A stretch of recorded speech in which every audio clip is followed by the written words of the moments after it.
For years, a specific piece of trivia has dominated the way we talk about the human body, the idea that we are walking microbial vessels, vastly outnumbered by the bacteria living inside us. The widely cited statistic claims that bacterial cells outnumber human cells by a ratio of 10 to 1.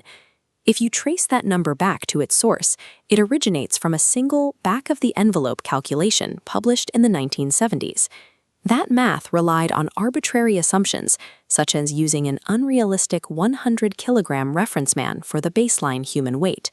This foundational calculation was an educated guess that mistakenly achieved the status of established biological fact. To understand our true biological nature, researchers first had to verify the actual numbers. In 2016, a team of researchers systematically recalibrated the microbial census. Because the vast majority of our bacteria live in the colon, the team used data from MRI scans to accurately map its physical volume. They determined the standardized wet colon content is exactly 0.4 liters, significantly shrinking the physical space available for bacteria to live. On the human side of the equation, they aggregated the numbers by specific tissue types.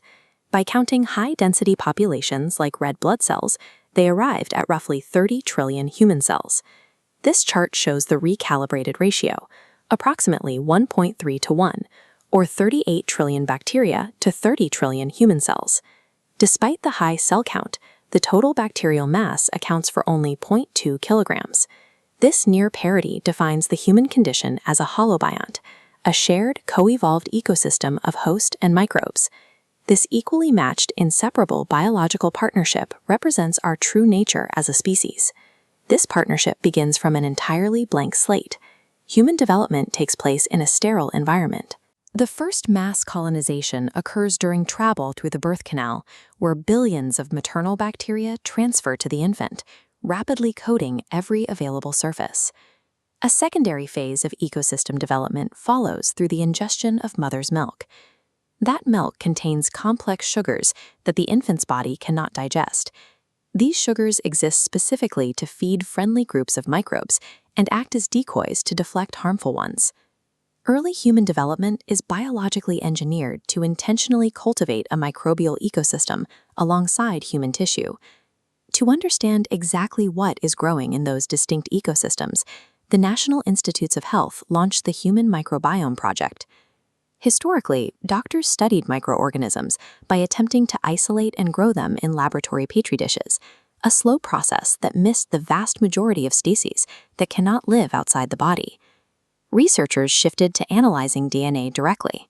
By running samples through sequencing machines to identify specific genetic signals like 16S rRNA, they mapped the invisible populations. This sequencing revealed over 10,000 distinct microbial species occupying the healthy adult body. These populations are highly regional. Areas like the skin are sparsely populated, while the lower intestine holds incredibly dense communities, ecosystems as different as a desert and a rainforest.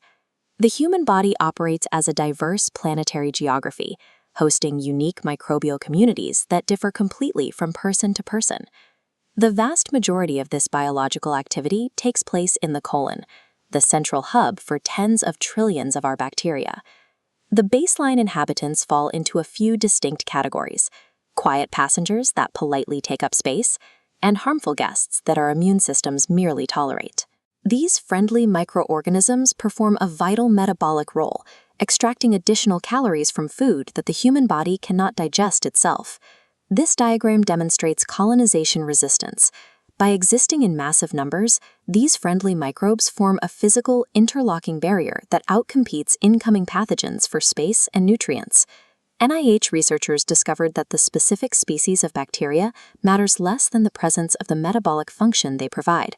Different species can effectively pinch hit for one another. This highly adaptable microbiome functions as an outsourced organ, defending our internal borders while feeding us. When that internal ecosystem is disrupted, often by a course of antibiotics, the physical barrier collapses, leaving the mucosal walls exposed. An opportunistic pathogen like Clostridium difficile can easily invade this newly emptied space, causing severe intestinal inflammation. To treat recurrent infections, doctors use a microbe-based intervention known as fecal microbiota transplantation, or FMT. This illustrates the mechanics of FMT. By transplanting gut bacteria from a healthy donor, the treatment rapidly repopulates the local environment. The transplanted bacteria re-establish the competitive barrier. The pathogens are boxed out and neutralized by the restored ecosystem without requiring further synthetic drugs. Modern medicine successfully treats certain severe infections by approaching the body as an ecological restoration site rather than a sterile battlefield. There is currently a massive push to link gut dysbiosis, an imbalance in these microbial communities, to systemic illnesses spanning from asthma to cardiovascular disease.